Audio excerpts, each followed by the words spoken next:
Case 13 presents abundant arterial bleeding in the mandibular jaw. Bleeding stops instantly by applying BondBone and pressing it against the bleeding area. Eventually, excellent augmentation is achieved. We gain 2 birds in 1 shot. 3 months post-procedure, radiograph reveals uneventful complete regeneration. Complete regeneration was confirmed during re-entry.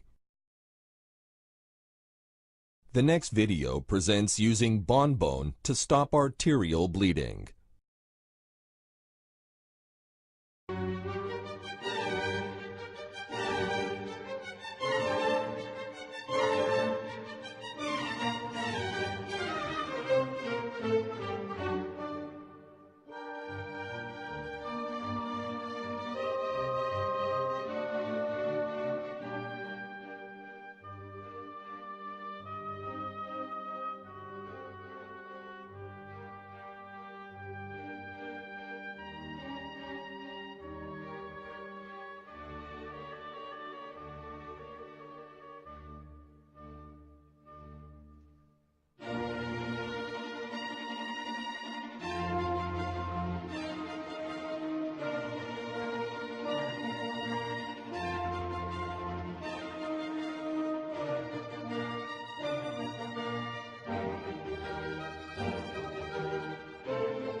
Three months post-procedure, we witness an outstanding healing of both the soft and the hard tissues.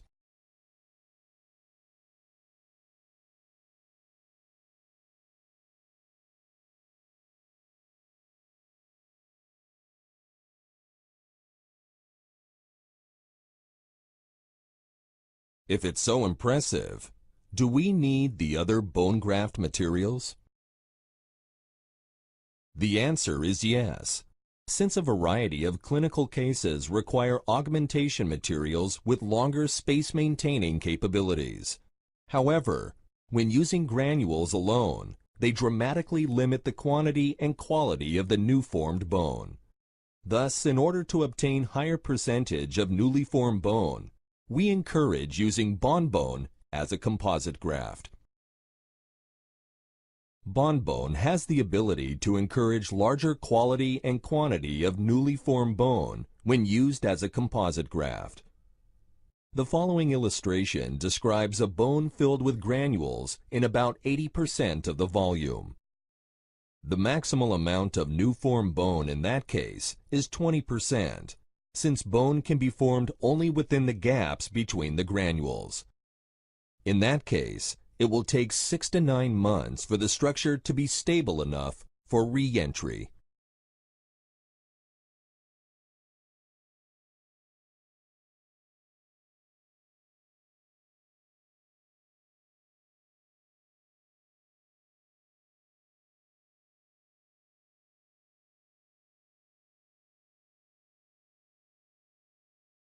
When BondBone is used as a composite graft, it occupies about 70%, and the granule occupy about 30% of the volume. BondBone resorbs simultaneously with the formation of bone. Thus, the maximal amount of new formed is 70% of the volume.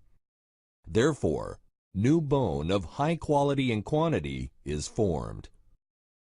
In most cases, it will take 3 months for the structure to be stable enough for re-entry.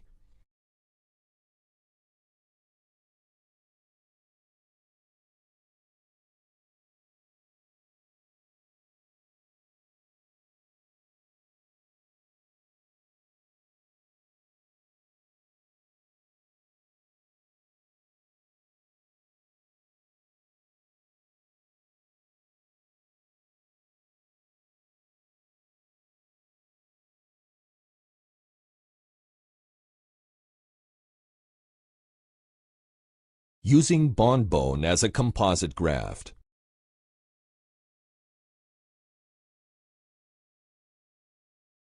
Using BondBone as composite grafts. Advantages: excellent handling, reduced working time, reduced time to implantation and to final rehabilitation. In many cases, membrane coverage is not essential. Enables simultaneous augmentation and immediate loading. Note that the primary stability of the implant should base on natural bone rather than the bone graft.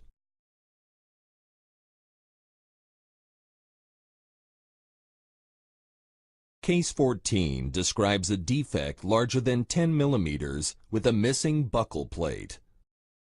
A longer space maintainer is required. Therefore, we highly encourage using a composite graft. Notice that soft tissue consecutively formed above the graft, although primary flap closure was not obtained during surgery.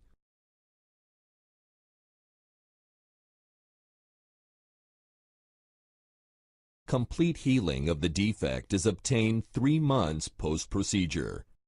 We can still notice granule remnants within the vital bone.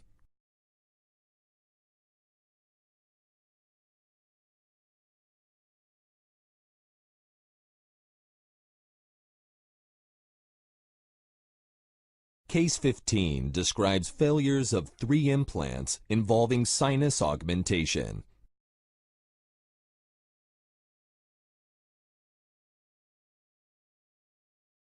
Failed implants were removed, exposing a large perforation of the sinus lining. In this particular case, BondBone was used in conjunction with 4-bone in a 2-to-1 volumetric ratio. Yet other granules can be used according to the clinician preferences.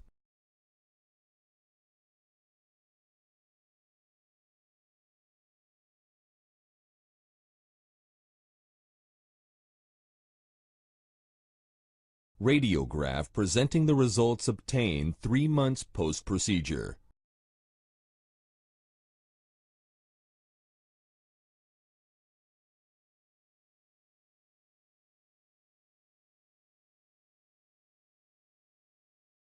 Case 16 describes